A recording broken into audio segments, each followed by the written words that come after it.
Mesdames et messieurs, bonsoir. Je suis très heureuse d'être en votre compagnie pour ce énième numéro de votre magazine agricole Braves Paysans.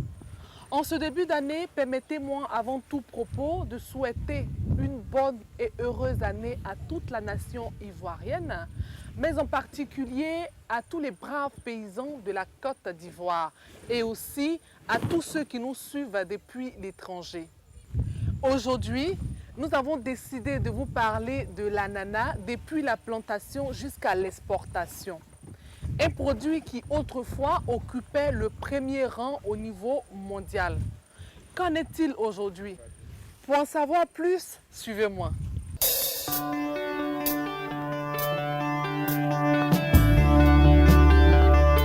Autrefois, secteur stratégique dans l'économie de la Côte d'Ivoire, la filière ananas est en train de traverser aujourd'hui la plus grave crise de son histoire.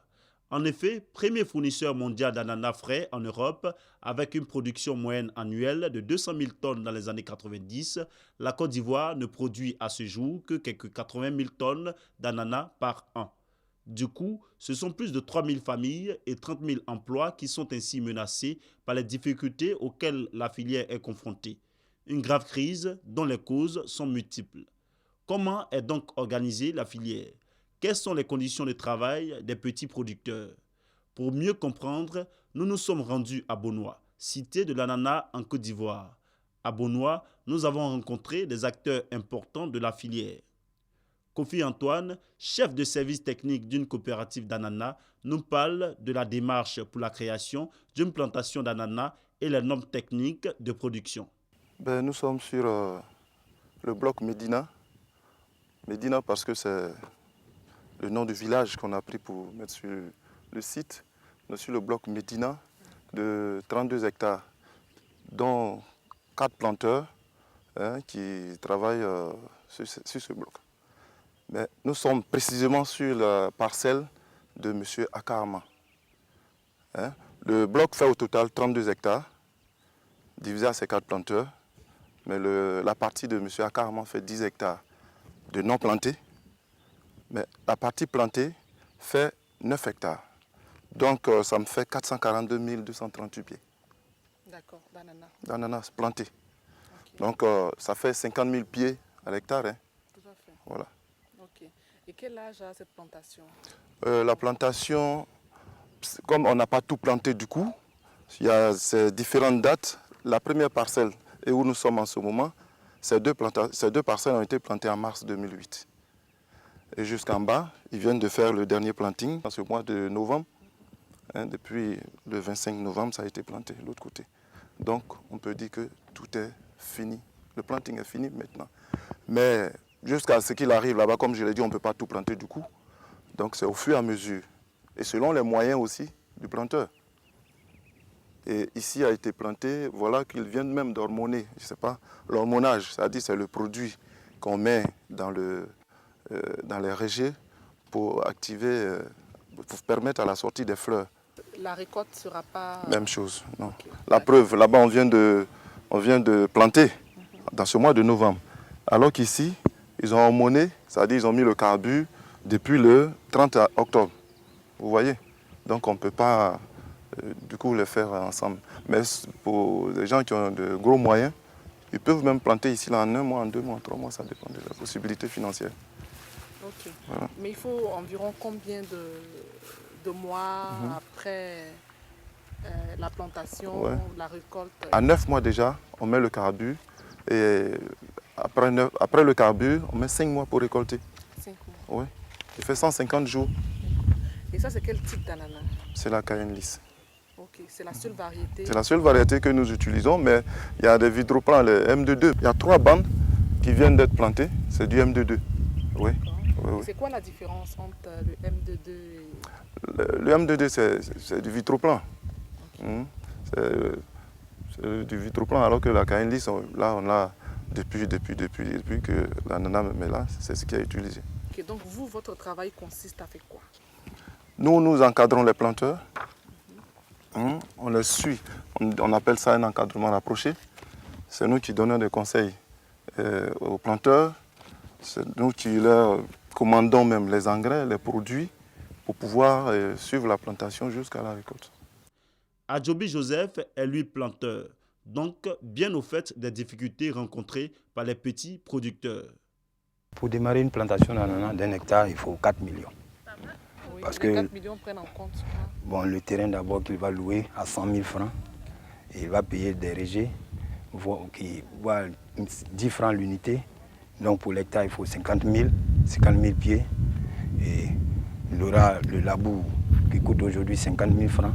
Or, pourtant, il doit faire 3 passages. Il y a les intrants maintenant qui vont intervenir. Et le planting même d'abord, le ramassage des régés. Chaque tracteur, pour un hectare de plantation, il faut 6 voyages. La main-d'œuvre qui va venir planter, ils prennent 50 000 francs l'hectare. Il faut payer les herbicides. Le kilo d'herbicide, aujourd'hui, l'IVA X fait 35 000. 45 sacs d'engrais pour un hectare. Or, le sac d'engrais coûte 30 000. Donc c'est tout ça ensemble, ainsi de suite. Tout ça ensemble qui voisine les 4 millions. 4 millions. Voilà. Et bon, supposons qu'on ait investi les 4 millions. Oui. On s'attendra à combien de bénéfices? Aujourd'hui, nous ne pouvons pas calculer notre bénéfice parce que c'est un produit. Après avoir fini le produit, il faut envoyer ça en Europe. C'est dû au marché de l'Europe qu'on saura si on va gagner un bénéfice ou bien on va en perte. Mais à présent, la plupart du temps, on va en perte parce que le marché n'est plus fructueux. Dire que, prenons par exemple, le Ghana produit de l'ananas. Or, leur coût de production est moins par rapport à pour nous. Nous, aujourd'hui, notre coût de production, pour un kilo d'ananas, nous dépensons 450 francs sur le pied. Et tu vas aller vendre ce prix, et les gens payent le kilo en Europe à 400 francs. Donc tu fais qu'on paie au moins 450 francs de plus. Pour Elo Osso, président de la CFC, cette coopérative, face aux problèmes qui minent la filière, des solutions sont envisageables. Mais il faut, dès maintenant, selon lui, s'attaquer aux problèmes. Bonsoir, monsieur Elo. Bonsoir. Vous êtes le vice-président de l'OCAV. L'OCAV. Pour la région de Bonoa, Oui. combien de coopératives vous avez? Bon, la quasi-totalité des structures membres de l'OCAV sont représentées à Bonoa, puisque Bonoa, en fait, c'est le centre de l'ananas, c'est le secteur le plus important dans la production de l'ananas. Donc, pratiquement toutes les structures sont présentes à Bonoa. Dans la région de Bonoa, quand je dis Bonoa, il y a la région de l'Est Komoué, c'est-à-dire Bonoa, à Diaké, à Boissou. Comment ça se passe? Comment vous aidez un petit planteur, comme vous le dites, à devenir un grand planteur? Quelles sont les conditions qu'une structure doit remplir pour que l'OCAV puisse la soutenir? Bon, il faut que la structure soit membre de l'OCAV, que la structure soit agréée par le ministère de l'Agriculture et du Commerce, donc qu'il ait un agrément d'exportation des différents fruits qui sont gérés par l'OCAV. Et en ce moment-là, avec l'agrément du ministère, la structure adhère donc à l'OCAV. Et c'est en ce moment que l'OCAV peut intervenir pour le compte des planteurs qui sont membres de la structure. Bon, moi, par exemple, je suis planteur, membre de la coopérative CFC, coopérative fruitière de la Komoué. La CFC, donc, est membre de l'OCAV. Donc, quand l'OCAV veut intervenir, c'est par le canal de la CFC, à travers la CFC, que l'OCAV m'apporte, moi, de l'aide. Mais l'aide est d'abord attribuée à la CFC. Et c'est la CFC maintenant qui me rétrocède cette aide. Mais l'OCAV n'intervient pas directement en tant que membre. En tant que planteur, l'OCAV n'intervient pas directement sur mes activités. Ok. Voilà. Vous avez été planteur d'ananas pendant de nombreuses années. Oui. Vous connaissez l'ananas. Oui. Et on a constaté que ces derniers temps, l'ananas se fait un peu rare. Oui. Même ici en Côte d'Ivoire, les prix sont élevés. Oui. C'est dû à quoi? Quels sont les problèmes qui amènent cela? Bon, les problèmes sont de divers ordres. D'ordre structurel et puis surtout d'ordre économique. Voyez-vous, depuis la crise que traverse la Côte d'Ivoire, nous rencontrons beaucoup de problèmes. Pourquoi? Parce que l'ananas est une culture dont la quasi-totalité des matières que nous utilisons pour sa culture sont des produits qu'on exporte de l'étranger. notamment les engrais, les produits phytosanitaires et tout. Donc, le fait de la crise due à la guerre a fait que ces prix sont passés le sac d'engrais, je prends un exemple, le sac d'engrais qui était de l'ordre de 6 000 francs en 1986 jusqu'à même dans les années 90 est aujourd'hui à 30 000 francs. Oui, ça a été multiplié par 5. Or, le prix de vente de l'ananas en lui-même n'a pas véritablement varié. Le prix est resté pratiquement le même depuis les années 90 jusqu'à maintenant. Tout à l'heure, vous avez vu, quand on venait, je vous avais dit que toutes les jachères que vous voyez autour de Bono à l'époque étaient occupées par l'ananas. Malheureusement, aujourd'hui, on ne voit que des herbes parce que le petit producteur ne peut plus faire face à ces coûts-là. Les charges de production sont très, très élevées. Vous savez, l'ananas, c'est une plante qui produit un fruit une seule fois.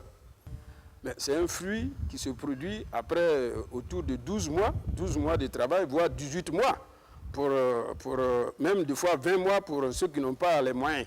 Ceux qui ont les moyens techniques de le faire, ils le produisent en 12 mois. Mais un seul fruit, et après, il faut tout recommencer.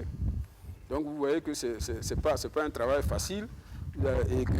Et en plus, c'est un travail qui se fait sous le soleil. L'ananas ne supporte pas l'ombre. Donc on a tous ces aléas climatiques qui font que c'est un produit que, quand on le voit sur le marché, on a l'impression que c'est quelque chose de simple, mais c'est un truc qui coûte excessivement cher. Il faut savoir que dans le système, le petit producteur, il est responsable de son fruit jusqu'à la consommation, c'est-à-dire que jusqu'à la table du consommateur, c'est le producteur qui est responsable de son fruit. Donc, vous comprenez que dans ces conditions-là, il est très difficile de pouvoir produire. Mais vous qui êtes spécialiste du domaine, selon vous, vous avez affronté ces problèmes-là, vous savez plus ou moins comment c'est venu et tout ça, parce que vous étiez là depuis le début. Oui. Ce n'était pas comme ça. Oui. Est-ce que vous pensez qu'on peut sauver la situation maintenant? Qu'est-ce qu'on doit faire? On peut sauver la situation. Moi, je pense que cela doit dépendre d'une volonté politique. Aujourd'hui, tant que nous resterons à ce niveau de coût de production, c'est-à-dire des engrais à 30 000 francs le sac, l'herbicide à 30 000 francs le kilo, et les charges d'affrètement, les charges, même les assureurs, estimant que la Côte d'Ivoire est un pays en risque, ont doublé les assurances ou triplé les assurances des bateaux. Tant que nous resterons à ce niveau de coût de production et que nous allons affronter de l'autre côté sur le marché la concurrence des latino-américains qui produisent de grosses quantités et qui arrivent sur le marché, effectivement, le petit producteur, malheureusement, est condamné à disparaître.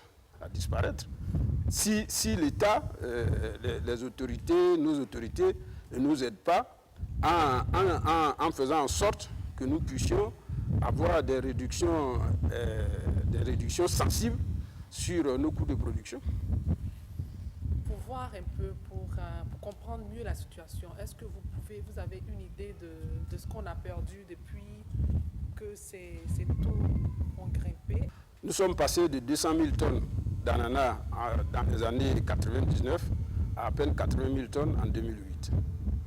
Oui, donc c'est pour vous dire que la Côte d'Ivoire était le premier fournisseur d'ananas frais en Europe dans les années, au niveau mondial des années 86 jusqu'en 93. Aujourd'hui, nous ne sommes même pas au 3e rang.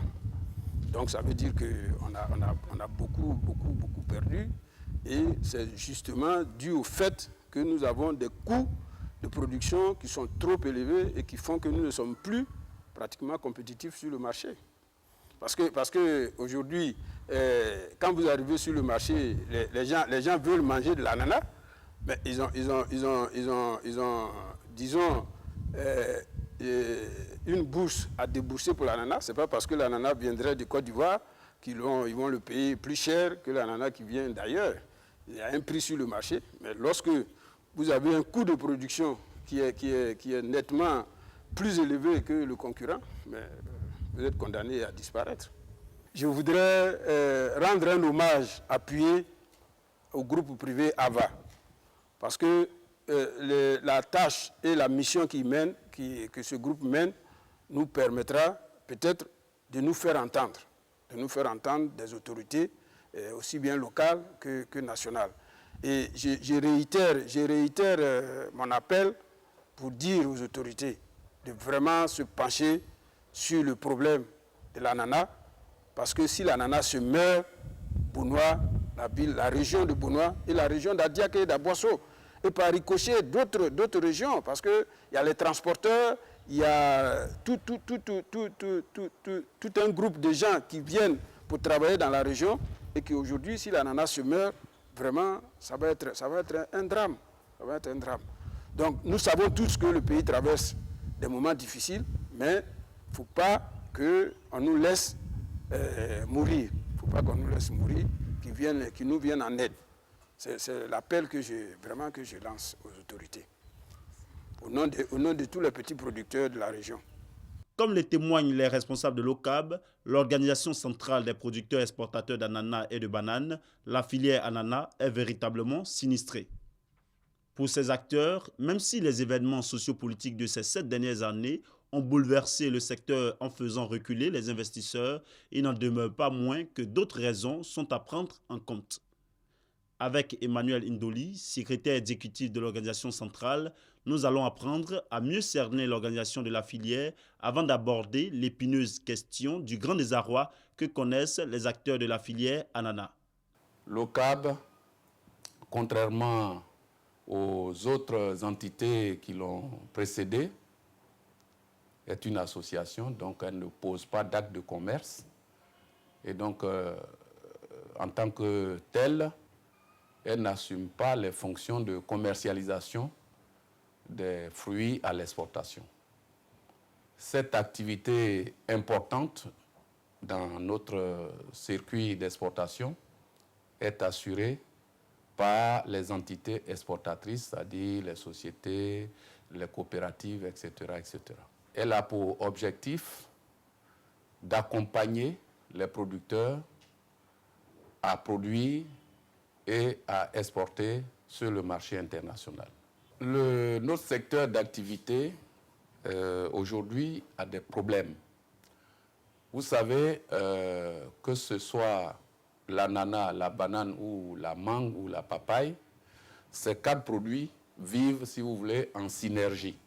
Ça veut dire quoi? Ça veut dire que la baisse d'une production peut avoir des répercussions sur l'autre en termes de transport maritime et en termes de circuit de distribution. Le problème majeur auquel la filière est aujourd'hui confrontée, c'est la baisse de la production de l'ananas. Pour vous donner quelques chiffres, en 2001, nous avons exporté autour de 190 000 tonnes. En 2007, et c'est vraiment, la situation elle est catastrophique, nous n'avons exporté que 73 000 tonnes. Donc c'est un saut périlleux que nous avons fait. Et comme explication, ce que nous pouvons dire, c'est que premièrement, depuis plus de 50 années, nous cultivons plutôt la variété Cayenne lisse. Cette variété pose un certain nombre de problèmes. D'abord au niveau culturel, au niveau agronomique. La plante elle-même, cette variété, a perdu ses qualités. Et deuxièmement, il y a eu des problèmes exogènes, c'est-à-dire que nos concurrents, notamment les pays latino-américains installés au Costa Rica et d'autres pays là-bas, ont cultivé, ont mis sur le marché un nouveau produit qui est le Golden Sweet, ou bien qu'on appelle vulgairement le MD2. Ce MD2 est vraiment apprécié par les consommateurs en Europe. C'est un produit qui ne demande pas aussi des applications de produits qui peuvent avoir des résidus sur le fruit. Et c'est un produit également de par sa tenue, vraiment arrive en très bonne qualité en Europe. Et de ce fait-là, notre ananas occupe aujourd'hui des places de niche au niveau des places internationales. En dépit des graves incertitudes qui planent sur la filière ananas, des zones d'espoir subsistent dans les esprits des passionnés de la filière. S'il y a un homme plus que concerné par cette filière, c'est bien Ngouaka Mathias, un des premiers producteurs de l'ananas en Côte d'Ivoire, président de l'OCAB, qui l'a mise en place pour organiser la filière. Devant cette situation, on a tenté beaucoup de solutions. D'abord, on a voulu mettre en place un comité pour aller contrôler en Europe comment nos ananas se vendent. Bon, les importateurs qui n'aiment pas ce genre de contrôle nous ont freinés. Parce qu'ils sont adressés directement à leurs producteurs ici, en leur disant, si vous êtes dans ce contrôle-là, nous, on ne vous préfinance plus. Étant donné qu'il n'y a pas de banque ici qui préfinance et même qui finance l'ananas, les planteurs étaient obligés de boycotter, de s'aborder cette organisation qu'on a mis en place. Et puis ensuite, bon, on avait une queue de crédit, d'aide de l'Union européenne qu'on n'avait pas utilisée parce qu'on avait mis en place un programme d'urgence bon, au début des années 2000. Et avec la crise qui a frappé la Côte d'Ivoire, bon, tout a été suspendu. Et j'ai vu les autorités de l'Union européenne ici à Abidjan pour que nous laissent utiliser ce fonds pour aider les petits planteurs à repartir. Aujourd'hui, ce que nous faisons, nous essayons de relancer des anciens dossiers. Il n'y a pas très longtemps, nous avons participé à une table ronde organisée par la CGCI à l'hôtel Tiama avec l'Agence française de développement, et chez qui on avait déposé un dossier il y a 3 ans. Nous avons rappelé ce dossier et ils nous ont dit, bon, venez nous revoir, nous allons discuter pour voir comment faire pour vous aider à relancer l'ANA. Bon, nous avons même participé à une mission de la CEDEAO en Chine, parce qu'il y a des fonds là-bas. On a fait un bon dossier, c'est parti. On a envoyé quelqu'un à la CEDEAO qui est parti avec la mission à la CEDEAO là-bas, bon, qui a laissé le projet là-bas, on attend toujours. Et au niveau de l'Anopassi, depuis 2007, depuis 2008, nous avons dit on ne dira plus l'économie de ces pays repose sur l'agriculture. Mais on dira plutôt l'économie de ces pays repose sur les agriculteurs. C'est eux là, sans eux, il n'y a pas d'agriculture. Hein? C'est parce que pendant longtemps, on l'a dit, ça repose sur l'agriculture, qu'on prend les fruits de leur travail et on leur envoie rien. Et qui sont encore dans la frange la plus pauvre de la population en Côte d'Ivoire. Donc, vous allez nous permettre, vous allez nous aider à lutter contre cela. Et par ce canal, je suis sûr que ce que je suis en train de dire, c'est aux autorités de la Côte d'Ivoire que je suis en train de m'adresser. Qu'ils fassent en sorte que les agriculteurs retrouvent leur place dans la société. Parce qu'ils sont pourvoyeurs de richesses. Regardez les planteurs de café et cacao. Les deux mamelles qui soutiennent l'économie de la Côte d'Ivoire sur le plan financier, mais ce sont les plus pauvres. J'ai été très heureuse d'être en votre compagnie. Il est important pour nous que tous ceux qui interviennent dans le domaine agricole associent leur image à ce magazine qui valorise l'agriculture et donne du bonheur aux paysans. Pour tout contact, n'hésitez pas à nous contacter au numéro qui s'affiche au bas de votre petit écran. Rendez-vous est pris dans 15 jours pour un autre numéro de Braves Paysans. Au revoir, à très vite.